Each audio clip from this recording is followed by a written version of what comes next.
Vous écoutez La Voix d'Ambroise Paré, 24 heures sur 24, 7 jours sur 7, la radio des patients. Bonjour, ici Clémence de La Voix d'Ambroise Paré, en direct de l'événement qui a lieu au rez-de-chaussée de l'hôpital, Lire à l'hôpital, et c'est la 9e édition de cet événement. Aujourd'hui, je partage un moment avec monsieur Gilles Verviche, professeur de philo au lycée. Entre autres, oui. Entre autres, auteur, Voilà. raison de sa présence ici à l'hôpital et notamment autour du livre « Êtes-vous sûr d'avoir raison ?» Voilà. Mais il y en a d'autres. Voilà. Est-ce que vous voulez nous citer d'ailleurs les autres ouvrages que Il y en vous a avez... 2-3. Disons que les livres que je fais sont classés dans pop philo, c'est-à-dire Ouais. faire de la philosophie d'abord de manière populaire et puis à partir de la culture populaire, pop culture. Donc j'ai deux livres en particulier, un qui avait pas mal fonctionné il y a quelques années, Star Wars, la philo contre-attaque. Donc comment faire de la philo à partir de Star Wars, ou la guerre des étoiles pour ceux qui sont nés avant 1975. Et là le dernier qui était sorti, c'est Stranger Philo, donc la philo avec Stranger Things, qui est une série qui passe sur Netflix pour pas le citer, voilà. Et puis là, donc êtes-vous sûr d'avoir raison, au départ c'était un spectacle, un stand-up, parce que comme j'essaye de rendre la philo un peu accessible, entre autres projets, j'ai décidé de faire de la scène, parce que quand je fais mes cours, ça m'amuse, donc je fais des sketchs à mes élèves, et finalement je me suis retrouvé à écrire un stand-up, donc qui mêle humour et philo. Mon éditeur était venu voir le spectacle et il m'a dit on pourrait l'adapter en livre, et donc ce livre c'est une extension, parce que le texte du spectacle c'est 20 pages, là il y en a 250, hein, donc il y en a un peu plus. Et donc voilà, donc l'idée c'est de rendre la philosophie un peu accessible, amusante, facile à lire, agréable, voilà, contre toutes les idées qu'on peut en avoir, que ce serait un peu poussiéreux, ennuyeux et difficile d'accès. Voilà. Très bien. Et comment vous est venue justement cette idée de rendre la philo plus accessible ? Est-ce que c'était des profs de philo déjà dans votre parcours qui rendait la philo un peu rébarbative ? Est-ce que oui et non. Enfin, c'est-à-dire moi ça m'a jamais ennuyé la philo, puisque j'ai toujours, je suis un peu tombé dedans quand j'étais petit. Même au collège, je commençais un peu à en lire, et ça m'a plutôt étonné que ça ennuie certaines personnes. Après, il se trouve que le métier de prof, c'est justement de rendre la philo accessible de toute façon. Et puis voilà. Et en fait, c'est plutôt au fur et à mesure. En fait, je me suis rendu. Au départ, moi, je voulais faire de la philo. Prof, c'était le débouché, en fait, quand on veut vivre de la philo.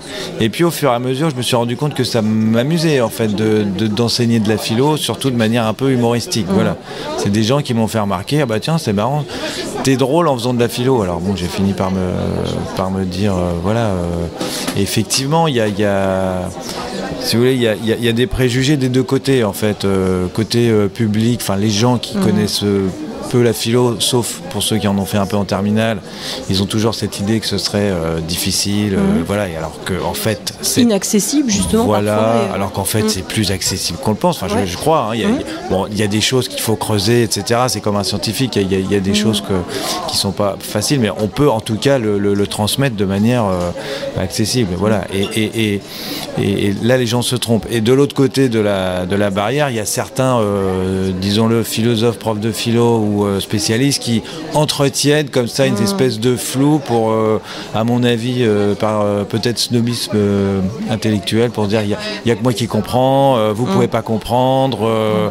Il y a certains philosophes comme ça qui sont Heidegger, pour pas le citer, philosophe allemand, moi j'ai jamais rien compris. Et ceux qui vous expliquent Heidegger essayent toujours de l'expliquer pour que surtout vous compreniez rien, pour que vous compreniez bien que vous pouvez pas comprendre et que c'est réservé à une élite. Voilà, donc vous cassez les codes. Oui, voilà, bon, il n'y a pas que moi, c'est un peu depuis 2000, il y a eu vous vous souvenez, il y avait eu un livre de Justin Gardner, ça s'appelait Le Monde de Sophie, je crois que c'est un des premiers livres qui était sorti, qui avait eu un gros succès, Le Monde de Sophie, voilà, c'était dans les années 90. Ok. C'était un des premiers livres qui vulgarisait, on disait vulgariser, alors maintenant on dit pas vulgariser, on dit pop philo, comme ça c'est un peu plus sympa, voilà. Donc effectivement ça va avec le métier de prof de le rendre accessible. Et pour revenir donc au livre, êtes-vous sûr d'avoir raison ?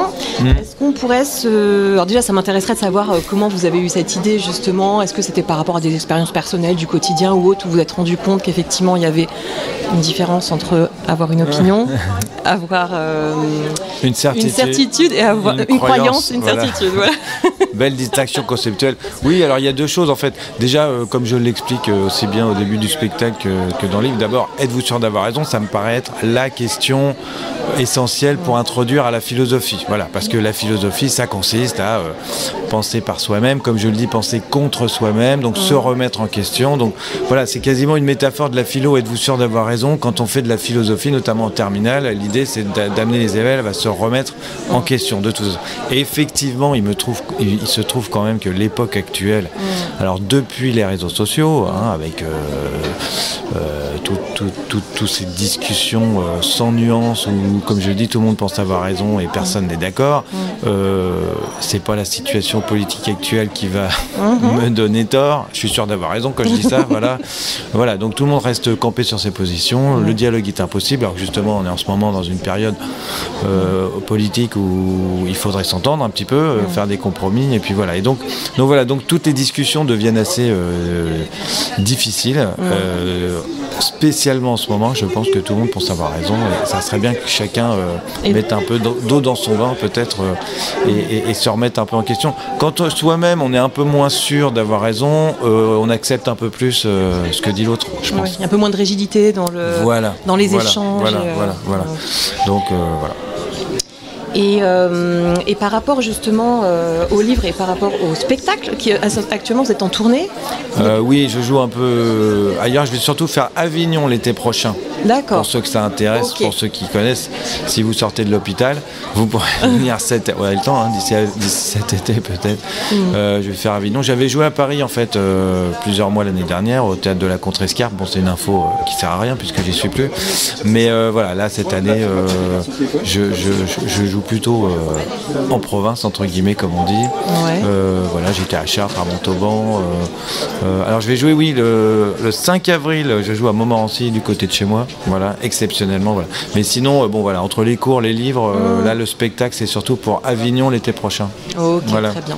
Et derrière cette question justement, êtes-vous sûr d'avoir raison? Aussi en dessous, de façon sous-jacente, il y a aussi un peu pourquoi finalement on s'accroche toujours à vouloir avoir raison. Oui, voilà. Pourquoi est-ce qu'on veut toujours avoir raison? Alors il y a quelques réponses là-dedans. Bon, je suis pas psychologue, je fais de la philosophie. Bon, vous vous doutez qu'il y a. Alors, une réponse psychologique, c'est que c'est une question d'ego, évidemment. On préfère avoir raison que tort. Avoir tort, on se sent toujours un peu humilié. Voilà. Et puis, je cite Bergson, aussi bien dans le spectacle que dans le livre, qui nous dit que finalement, nos croyances, nos opinions, nos convictions sont aussi ce qui nous définit. Voilà. On est né, comme il dirait l'autre, on ne choisit pas ses parents, on ne choisit pas sa famille. Et donc, depuis que je suis tout petit, j'ai certaines convictions, valeurs, croyances. Donc, quand on dit qu'il n'y a que les imbéciles qui ne changent pas d'avis, c'est un peu faux, parce que ça voudrait dire qu'on est tous imbéciles, parce qu'on a beaucoup de mal à changer d'avis, mais c'est parce qu'en fait, changer d'avis, c'est un peu se changer soi-même, puisque mes idées ne sont pas seulement des idées comme ça qui flottent à la surface de l'eau, c'est aussi ce qui me fait de moi ce que je suis.